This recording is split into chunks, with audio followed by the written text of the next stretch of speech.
students, welcome back in my class. Today we will talk about some important formula of chapter solution, जिसमें हम लोग बात करेंगे molarity, modality and normality की। सबसे पहले आज हम लोग बात करेंगे मोलैरिटी की। इससे पहले मैं इसमें एक बात को ऐड करना चाहूंगी, ये सभी तरीके के फॉर्मूले हमारे प्रैक्टिकल में बहुत यूज होते हैं और ये सभी फॉर्मूला हम लोगों के लिए स्ट्रेंथ के फॉर्मूले होते हैं। इन सभी फॉर्मूलों की हेल्प से, जैसे कि आप लोगों ने प्रैक्टिकल में देखा भी होगा, मोलैरिटी और normality m/10 solution, n/20, m/50, इस तरीके से हम लोग टाइट्रेशन में मोलैरिटी एंड नॉर्मेलिटी को यूज करते हैं। तो इसके लिए आज हम लोग ये टॉपिक को डिस्कस कर रहे हैं। सबसे पहले हम लोग बात कर लेते हैं मोलैरिटी की। हम लोग इसका सिंबल जो है रिप्रेजेंटेशन होता है कैपिटल M से। मोलैरिटी का फॉर्मूला होता है number of moles of solute divide by volume of solution, जो कि आप लोगों को दिख रहा है। यहाँ पर number of moles of solute के लिए हम लोगों को मोल्स का फॉर्मूला पता होना चाहिए। छोटी क्लास में हम लोगों ने पढ़ रखा है। मोल्स इक्वल्स टू होता है given weight divide by molar mass, जिस भी कंपाउंड के लिए आप लोग निकाल रहे हैं। तो ये हम लोग निकाल लेंगे नंबर ऑफ मोल्स। नेक्स्ट हम लोग बात करते हैं वॉल्यूम ऑफ सॉल्यूशन। अगर इस फॉर्मूले में आप लोगों को वॉल्यूम दिया है लीटर में, तो ये फॉर्मूला एज इट इज रहेगा जैसा कि ये दिखाई दे रहा है। तो यहां पर हमारे पास नंबर ऑफ मोल्स और वॉल्यूम लीटर में है, तो ये फॉर्मूला हमारे पास इतना ही रहेगा।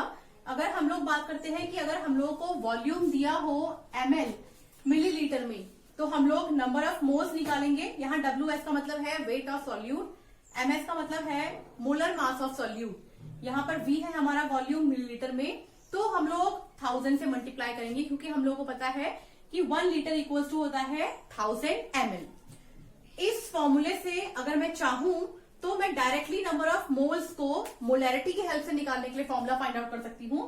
हमने अभी बात करी given weight divide by molar mass, तो WS अपॉन MS, इन दोनों से हम लोग नंबर ऑफ मोल्स बना सकते हैं। ये दोनों मिलकर बना देंगे मोल्स। वॉल्यूम क्रॉस मल्टीप्लाई में जाएगा मोलैरिटी के साथ, तो मेरे पास फॉर्मूला आएगा number of moles of solute equals to molarity multiply by volume. तो ये हम लोगों ने नंबर ऑफ मोल्स निकालना सीखा मोलैरिटी से। अब कुछ स्पेशल कंडीशन है जो हमारे बोर्ड के एग्जाम्स में, उसके अलावा और कॉम्पिटिटिव एग्जाम्स में कुछ क्वेश्चंस पूछने के लिए बता रही हूं। अगर आप लोगों के पास टेम्परेचर जो है वो 0 डिग्री सेल्सियस मेंशन किया गया है आपके क्वेश्चन के अंदर, तो जो हमारे पास मोलर कंसेंट्रेशन रहेगा हम लोग उसको डेमल भी कह देते हैं। नेक्स्ट हम लोग बात करते हैं, अगर हमारे पास सॉल्यूशन डाइल्यूट फॉर्म में है, तो डाइल्यूट आप लोग को पता ही है किस तरीके से होता है। अगर हमारे पास सॉल्यूशन डाइल्यूट फॉर्म में है, तो हमारे पास मोलैरिटी की 2 वैल्यू गिवन होंगी एंड वॉल्यूम भी 2 होंगे, तो वो दोनों को ही हम लोग इक्वल रखेंगे, यानी कि M1V1 इक्वल्स टू M2V2। अब हम लोग बात कर लेते हैं, अगर हमारे पास सॉल्यूशन 2 अलग अलग हैं। फॉर एग्जाम्पल, हमारे पास एक सॉल्यूशन इस बीकर के अंदर है और एक सॉल्यूशन इस बीकर के अंदर है। ये है सॉल्यूशन A, ये है सॉल्यूशन B। यहाँ पर हमने दोनों ही जगह सॉल्यूट को सेम रखा है। यहाँ मेरे पास दोनों ही जगह सॉल्यूट सेम है, डिफरेंट भी हो सकता है। अगर हम लोगों ने सॉल्यूट रखा है और डिफरेंट वॉल्यूम के साथ हम लोग ये 2 सॉल्यूशन को बना चुके हैं। अब हम लोग इन दोनों सॉल्यूशन को आपस में इंटरमिक्स कर रहे हैं, तो जो हमारे पास फाइनल सॉल्यूशन आया है उसकी मोलैरिटी को हम लोग कैसे निकालेंगे, तो उसके लिए फॉर्मूला होता है कैपिटल M, यानी कि टोटल मोलैरिटी ऑफ सॉल्यूशन, जहां पर सॉल्यूशन A और B मैंने दोनों को इंटरमिक्स कर दिया है। M1V1 plus M2V2, molarity of first solution, volume of first solution, molarity of second solution, इन दोनों को एडिशन करेंगे और नीचे हम लोग एडिशन करेंगे वॉल्यूम का, दोनों सॉल्यूशन के वॉल्यूम का एडिशन करेंगे। इन दोनों का जो रेशियो निकल के आएगा वो टोटल मोलैरिटी होगी हमारे फाइनल सॉल्यूशन की। नेक्स्ट हम लोग बात करेंगे मोलैरिटी के बारे में। हम लोग बात कर लेते हैं मोलैरिटी के बारे में, जिसको हम लोग स्मॉल m से डिनोट करते हैं। फॉर्मूला रहेगा इसका number of moles of solute divide by weight of solvent. यहाँ पर मैंने आप लोगों के लिए कुछ इंडिकेशंस लिखे हैं। अगर हम लोग सॉल्वेंट को डिनोट करेंगे A से और सॉल्यूट को डिनोट करेंगे B से, क्योंकि हमें फॉर्मूले में उसकी जरूरत पड़ने वाली है, तो मोलैरिटी का फॉर्मूला बन जाएगा number of moles of solute, जिसको हम लोगों ने लास्ट वाले फॉर्मूले में भी WB अपॉन MB से डिनोट किया है। तो ये हो गए number of moles of solute multiply by WA का मतलब है वेट ऑफ सॉल्वेंट। अब देखिए, अगर यहाँ पर हम लोगों को सॉल्वेंट दे रखा है kg में, तो ये फॉर्मूला इतना ही रहने वाला है।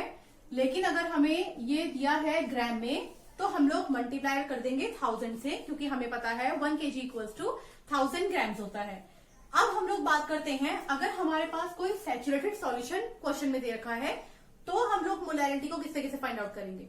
तो मोलैरिटी को निकालने के लिए हमारे पास फॉर्मूला हो जाएगा सॉल्युबिलिटी, जो सॉल्युबिलिटी हमारी गिवन होगी क्वेश्चन के अंदर, मल्टीप्लाई बाय 10 डिवाइड बाय जो भी मोलर मास आप लोगों को दे रखा होगा सॉल्यूट का, उससे हम लोग फाइंड आउट कर लेंगे कि मोलैरिटी ऑफ गिवन सॉल्यूशन क्या है। अब हम लोग बात कर लेते हैं सबसे लास्ट में इसकी यूनिट की। तो यूनिट की अगर मैं बात करूं तो इसकी यूनिट होती है मोल पर केजी। हम लोग बात करेंगे अबाउट नॉर्मेलिटी, जिसका सिंबल होता है कैपिटल N। फॉर्मूले की अगर हम लोग बात करें तो फॉर्मूला होता है number of gram equivalent of solute divide by volume of solution. Same वही बात, यहां पर भी वॉल्यूम अगर लीटर में है तो फॉर्मूला ये रिमेन रहेगा।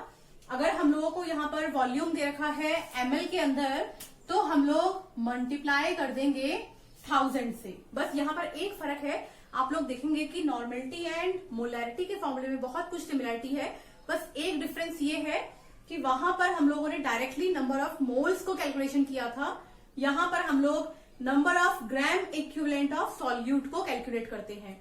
अगर हम लोग बात करें number of gram equivalent of solute की तो इसको कैलकुलेट करने का फॉर्मूला होता है N इक्वल्स टू जितना भी हमारे पास मोलर मास है डिवाइड बाय उसका चार्ज। चार्ज मतलब किसी भी रिएक्शन के अंदर वो सब्सटेंस जो यहाँ हम लोग रिएक्शन में यूज कर रहे हैं वो कितना चार्ज गेन और लॉस करता है। फॉर एग्जाम्पल हम लोग बात कर सकते हैं H2SO4। आप लोग देखेंगे जब ये चार्ज टूटेगा ये बनाएगा 2H पॉजिटिव प्लस SO4 के ऊपर 2 नेगेटिव। देखिए दो हाइड्रोजन यानी कि दो पॉजिटिव चार्ज निकल रहे हैं एंड वहीं साथ में 2 नेगेटिव चार्ज भी है। तो यहाँ पर हम लोग चार्ज की बात करेंगे तो यहाँ चार्ज होगा 2। अब हम लोगों को एक बात और एड ऑन करनी है, H2SO4 एक एसिड है तो हम लोग यहाँ चार्ज की जगह पर बेसिसिटी को लिख सकते हैं।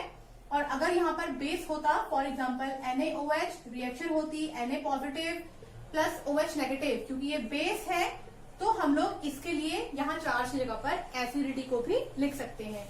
ये हम लोगों ने निकाले हैं अभी ग्राम इक्विवेलेंट, फिर हम लोग निकालेंगे इनके मोल्स। तो मोल्स को निकालने के लिए सेम फॉर्मूला, गिवन वेट, जो भी हम लोगों को वेट गिवन होगा क्वेश्चन के अंदर डिवाइड बाय जो हम लोगों ने यहाँ से ग्राम इक्विवेलेंट निकाले हैं उनको यहाँ पुट करके हम लोग टोटल नंबर ऑफ मोल्स निकाल सकते हैं नॉर्मेलिटी के फॉर्मूले के लिए। तो ये फॉर्मूला मैंने एक बार आप लोगों के लिए शॉर्ट में लिख दिया है। अब हम लोग बात कर लेते हैं कुछ स्पेशल केसेस की। अगर हमारे पास सॉल्यूशन डाइल्यूट फॉर्म में है तो बिल्कुल मोलैरिटी की तरह सेम रहेगा, N1V1 इक्वल्स टू N2V2, यानी कि normality part 1 volume part 1 equals to रहेगा नॉर्मेलिटी पार्ट 2 वॉल्यूम पार्ट 2। अगर हम लोग बात कर लेते हैं दो डिफरेंट सॉल्यूशन है लेकिन सॉल्यूट हमारे पास सेम है और हम लोगों के पास नॉर्मेलिटी दो गिवन कर रखी है N1 N2, तो टोटल नॉर्मेलिटी ऑफ सॉल्यूशन की अगर हम लोग बात करेंगे तो वो इक्वल हो जाएगा N1V1 plus N2V2 divide by total volume of solution जिसको हम लोगों ने इंटरमिक्स कर लिया है। अब हम लोग बात कर लेते हैं, अगर हम लोगों को सॉल्यूट की जगह पर एक एसिड दिया हो और एक बेस दिया हो यानी कि दोनों डिफरेंट हैं, तब हम लोग क्या करेंगे तो टोटल नॉर्मेलिटी इक्वल हो जाएगा N1V1 जो हमारे फर्स्ट कॉम्पोनेंट की नॉर्मेलिटी एंड वॉल्यूम है, माइनस करेंगे हम लोग सेकेंड कॉम्पोनेंट की नॉर्मेलिटी एंड वॉल्यूम को और नीचे हमारा बिल्कुल same total volume of solution. आज के लिए इतना ही, थैंक यू।